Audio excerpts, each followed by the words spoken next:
All right, welcome to the first video in Unit 4. This is Author's Purpose. Unit 4 is Author's Tools, and the first video we have here is Author's Purpose. So, at this point in your educational career, you should have an understanding of what Author's Purpose is. This is not a new concept. But this will be a great review for most of you, and for some reason, if you have forgotten or don't know what author's purpose is, this video will get you right on track. All right, so first and foremost, let's go ahead and open our reader's notebook. This is author's purpose. So on the left-hand side of your notebook, you should have author's purpose and today's date. So I'll give you 1 second, make sure you've written that down. Now, simply put, an author's purpose is why they write. Why are they doing it? The reason, okay? I mean, whether they're making a cartoon, writing a fantasy novel, writing newspaper articles, or giving you an informative book like the Guinness Book World Records, or just to entertain you or persuade you with some sort of advertisement, okay? There are still authors and they still have purposes, the reasons why.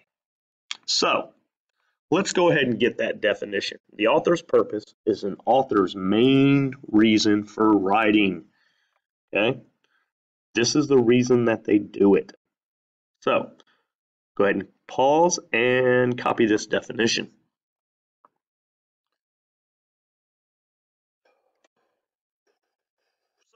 What we're going to do today is we're going to practice. What is the purpose of each text? How do you know? Obviously, these are videos and not text, but you've got to think about when you're doing these videos as if it were text, okay? So let's look at the first one.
PlayStation.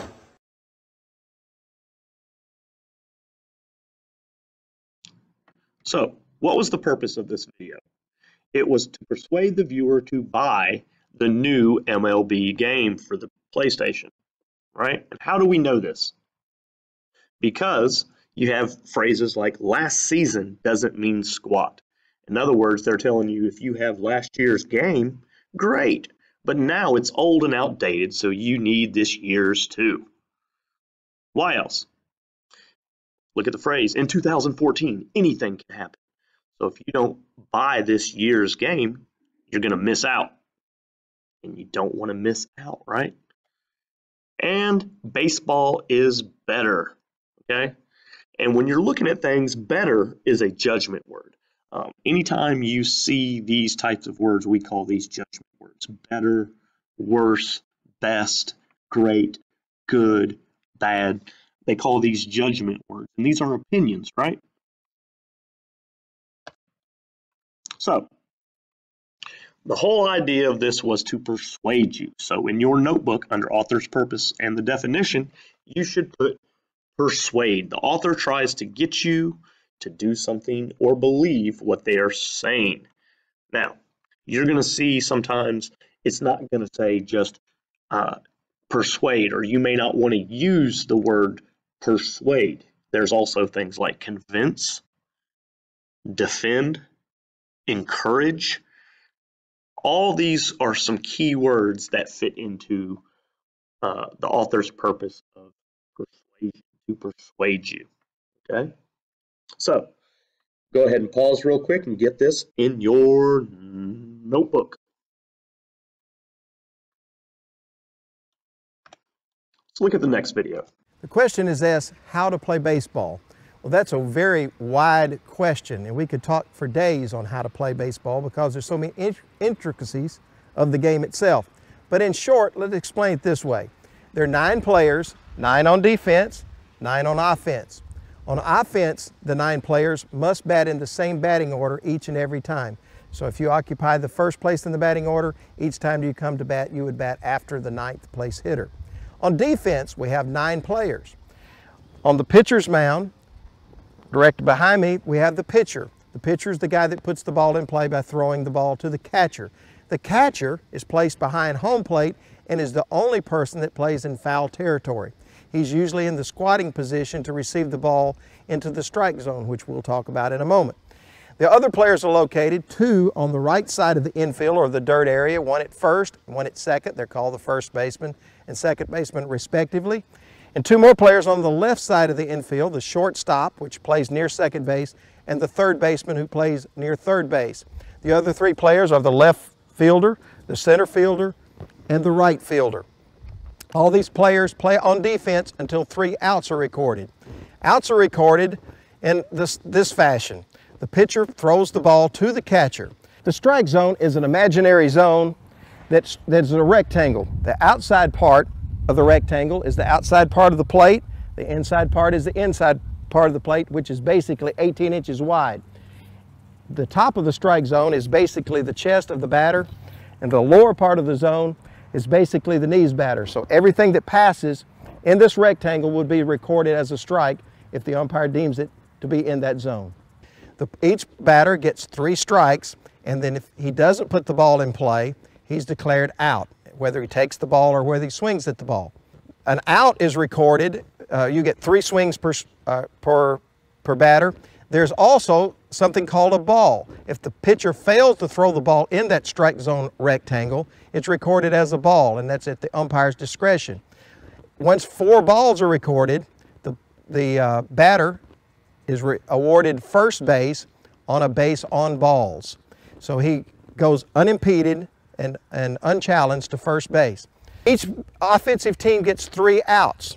Outs can be recorded by strikeouts, as we've described, or by balls that are caught in the air by a defensive player, or if a defensive player catches the ball that has struck the ground, if he throws it to the base the guy is going to, and it's a force play where the guy has to run to that base, and in the first case here being first, then that is an out. If the ball beats the runner to the base and the first baseman is in contact with the base when he catches the ball, then that's recorded as an out.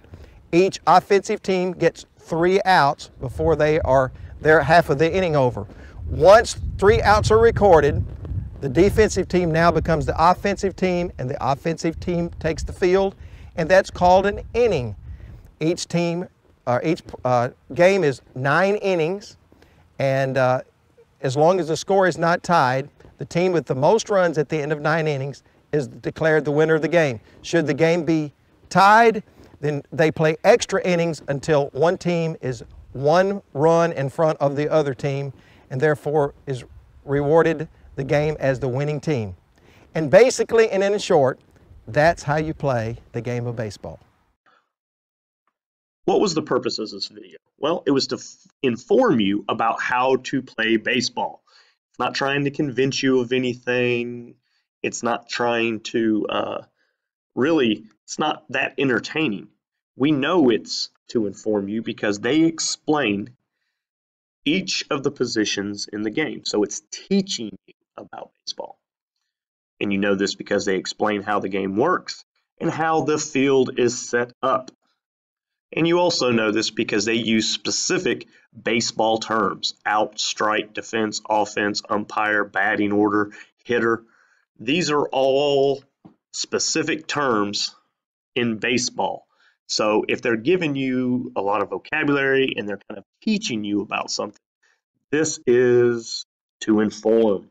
The author gives information about a topic. Some other words you may hear besides inform, maybe to tell you about it, to educate you, to report about it or explain it, describe it, define it, depict it, or to teach. So you're not always going to just say inform. You're going to see different words that mean the author is giving you information on the topic. All right. Let's look at the third video. Oh, make sure that you've copied this down. Pause right here if you need to, okay? Now, our third video. When we were young, oh, we didn't know. When it got cold, ooh, we bundled up. It's better to feel pain than nothing at all. The opposite of love's indifference. So pay attention now. I'm standing on your porch screaming out, and I won't leave until you come downstairs. So keep your head up. It's yours. Really? Yeah. Love. Keep your head up, my love. Keep your head. What was the purpose of this video? Well, it was to entertain the viewer with a heartwarming story about two brothers and their love of baseball, right? How do we know this? The whole video focuses on the boys and their relationship as they grow up. We also know this, even though it's an advertisement, there is very little information about the company. This is Dick's Sporting Goods commercial. And there really isn't a product they're trying to sell. I mean, it's a sporting goods store, so they're going to have that stuff. But this is more of entertainment. And again, the information about the company is only in the last few seconds of the video. So they're not really trying to get you information about Dick's Sporting Goods. What they're trying to do is entertain you. The author tells a story the reader will enjoy. So another word you could say besides entertain would be show, describe, to illustrate. Now, also understand within this definition, we're saying you will enjoy it. And it's got the word joy, so you're thinking happy. But also, when you're entertained, sometimes like to be scared is entertained, or to be something is heartfelt. It makes you kind of sad, like, oh, that was such a sad story. You're still being entertained. Okay? So again, pause here if you need to. And you should have the definitions for author's purpose, persuasion, inform, entertain, and everything underneath it. All right. Let's move on. So this video is going to be a little different than we usually do. During this time, I usually give you one more example and we practice, and then we send you off on your own to work through your book. But with this one, we're going to do it differently because, for one, once you've kind of figured out your book, I mean, it's kind of one answer. And when you have only one answer here, that's just not much practice. So we're going to do some practice with 9 videos here, okay? And you are going to set up your right-hand side as you see it. So let's set up the right-hand side of a reader's notebook. You're going to put author's purpose practice at the top, and then you're going to make a key chart, okay? Right? You're divided it in half. You're having 2 columns. On the left-hand side of the column, you're going to put the purpose of this video was to. What was it? Which of the author's purpose was this video trying to use? And then I know this because, this goes on the right-hand side, I know this because blank. Now, if we look at the last video as an example, and remember you do write the example, that the purpose of this video was to describe a sweet story between 2 brothers. Now, you notice that I didn't just say entertain. Okay? You've got to kind of put it in your own words using some of those key words I gave you. Now, in the example 2 of that sporting goods commercial, how do we know this? Because the commercial mostly focuses on the boys and not a product. So we know this is entertaining. So you're describing a sweet story between 2 brothers, and the commercial is mostly focused on the boys and not a product. All right, so we are going to go 1 through 9, and then 10 will be your book. I'm going to walk you through the first couple, and then we shall be set loose on our own, and we will make sure we practice author's purpose here. All right? So, here we go.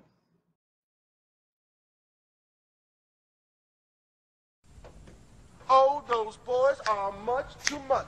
Those boys are much too much. We got the spirit. We're hot. We can't be stopped. We got the spirit. We're hot. We can't be stopped. We're going to beat them and bust them. Beat them. The smallest moments can have the biggest impact on a child's life. Let's get a little bit rowdy. R-O-W-D-Y. Take time to be a dad today. Oh, those boys are much too much. What was the purpose of this video, and how did you know?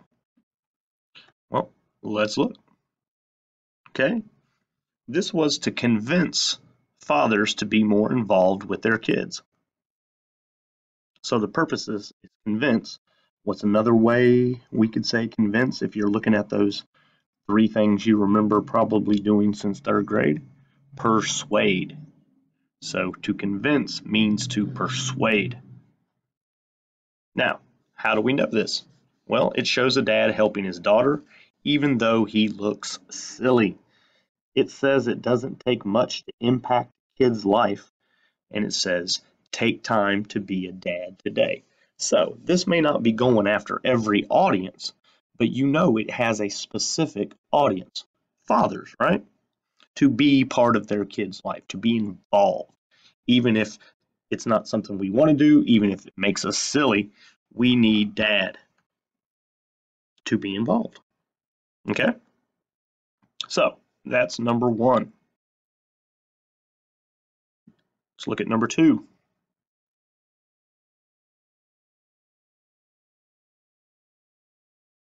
Sort the laundry according to color and type of fabric. Place a load of sorted clothes in the washer. The washer can be fully loaded, but not tightly packed. Clothes should be below the top of the basket. Do not overload the washer. Overloading can cause poor cleaning. Avoid washing a single item. If only one item is washed, the machine may become unbalanced and the cycle not finish. Detergent, bleach, and fabric softener are added to the appropriate dispenser. The manufacturer's directions should be followed for the amounts. What was the purpose of this video, and how did you know? Okay, to teach people how to do laundry, right? To teach. That's a key word. Again, if you're going back to that 3rd grade understanding and 4th grade and 5th grade of author's purpose. If you're teaching, what are you doing? You're informing, right? So teach people how to do laundry. Now, how do we know this? It goes step by step. It shows you what to do and not to do and explains why. And it just gives facts, not opinions. And that's a key term there too. When someone's informing you, a lot of times you're dealing with more of facts and a lot less opinion. Okay, so that's number 2. Now, number 3 to number 9, I want you to do on your own. After each clip, I want you to stop, and I want you to give me the author's purpose, and I want you to tell me how you know this is the author's purpose, all right? Go.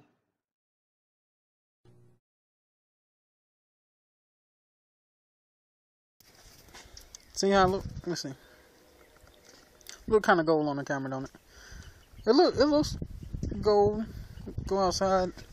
It looks better outside, and then do inside. You take it outside, it looks more gold. It's already melting though. But yeah, got some chocolate, of course. This cat right here, trying to do. Follow me down the steps. But yeah, in the sun, it looks very gold. It looks way golder. In person, it's not really a bright gold. It looks like it's candy paint gold. I know on the camera it's probably look different.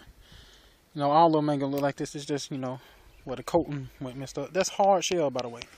That's hard shell. And yeah, so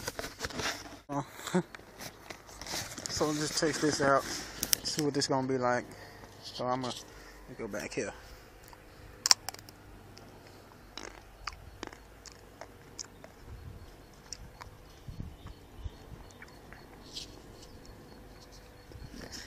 And to tell you what, it just tastes like, even though it's gold and whatnot, it just tastes like your natural hard shell, like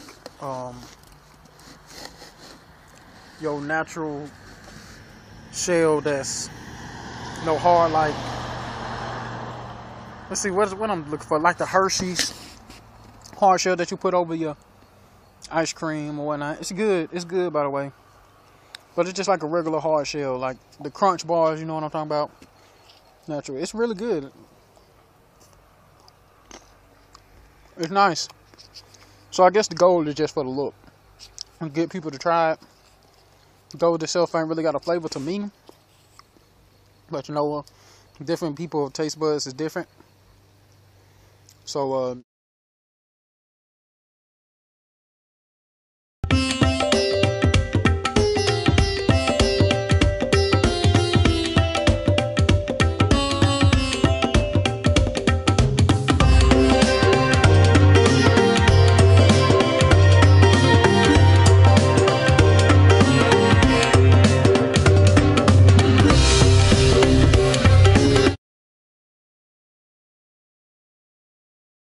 Hurricane Donna came along, and that just, the winds were so awesome to experience. I was 10 years old at the time, 1960. I was 13 years old. An anxiety and a fear and a fascination all came together at the same time. And I remember watching through the window at the front of the house, the winds increased tremendously. The banana trees went with an interesting crack. The rain was coming horizontally. It just all excited me. I'd read about it for years, and I'm seeing it happen. I loved it.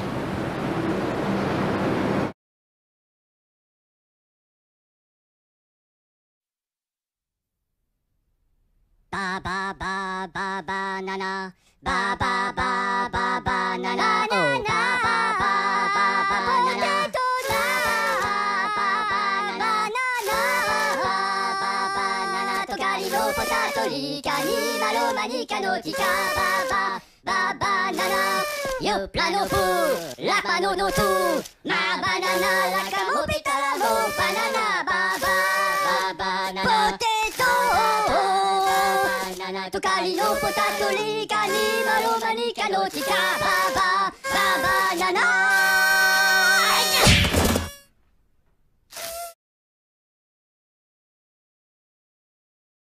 ALS doesn't just kill you, it shuts you down, little by little, bit by bit. It starts small. Maybe it's holding a pencil that gets difficult. Or getting up from your chair. Then you find it hard to turn the pages of your book. Because you can't move your fingers. Your mind keeps working, but your body doesn't respond. You won't see it coming because no one knows where it comes from. Soon you can't hug your mother or pick up your child. You won't be able to tie your shoes. You don't need to tie your shoes because now you can't walk. You can't eat or shave. Or laugh or sing. First you can't catch your ball, then you can't catch your breath. ALS doesn't just kill you. It steals your life, a little bit at a time. And it doesn't stop until there's nothing left. Unless we stop it first. Unless we stop it now. I'm James Gleason. Let's put our heads together and find a cure for ALS.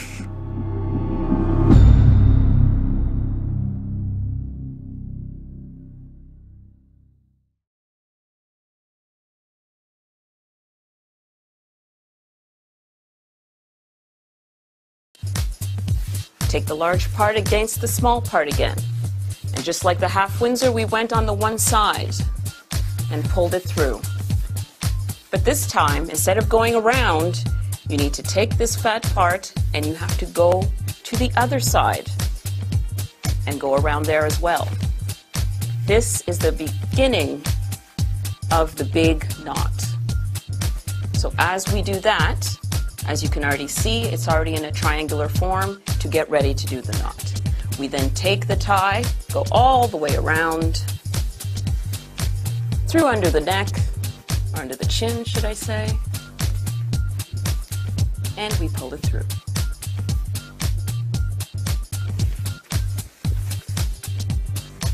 Always pulling as we pinch at the bottom. And there we have the full Windsor.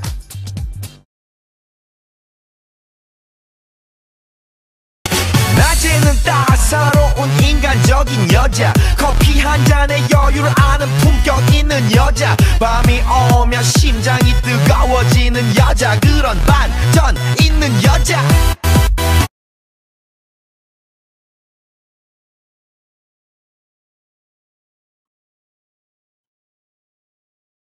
So, if you are hearing this, that means you have finished. Your answers do not have to be 100% the same as these, but they should be pretty close. If you were right, put a check. If you were wrong, put an X and add the correct answer. Now, this isn't a time to just write down answers and move on. I will be checking, of course, and your answers should not be exactly mine. So if yours is close, you can get a check mark. If it's not, or you chose the wrong purpose, then you definitely need to put down my answer, but put an X so you know. Again, this is helping you. It does no good just to write it down, okay? So let's look at the answers. Are you ready? Number 3 describes how a gold ice cream bar looks and tastes. Defines direct characterization. Number 5, describes a hurricane. 6, entertain the viewer with funny singing minions. Number 7, educate people about ALS and persuade them to help find a cure. Number 8, explain how to tie a tie. Gentlemen, this is a good thing. You should know how to do that. So you may want to save this video for later and go back and learn how to do it. You should always know how to tie a tie. And number 9, entertain the viewer with a Gangnam style dance. All right? So each one of those key words there. Entertain, explain, educate, entertain, describe, define, describe, teach, convince.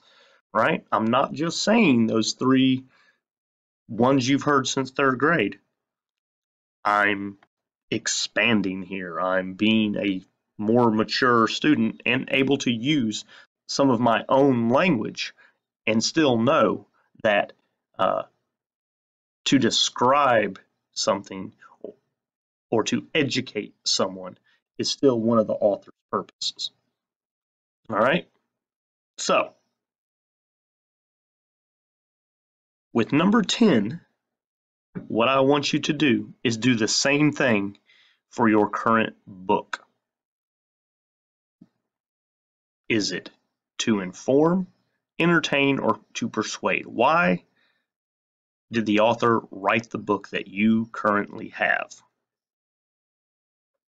All right, so once you finish this, you are at the end of the video, and there is a link underneath this video to your Actively Learn quiz. But before you go, am I done yet? Well, this is an easy way to check this off. Did you fill out the chart for the 9 video clips? Did you check your answers and change any that were wrong? Did you add a number 10 to your chart and fill out for your current book? If so, you are ready to move on and take the quiz. If not, You need to go back and make sure this is done to fidelity, that it is done correctly as explained. All right. Good job. If you've made it this far, take your time on the quiz. This is a mini assessment, okay? And this is just to demonstrate your knowledge on author's purpose. Again, this link is underneath the video on the Google Classroom.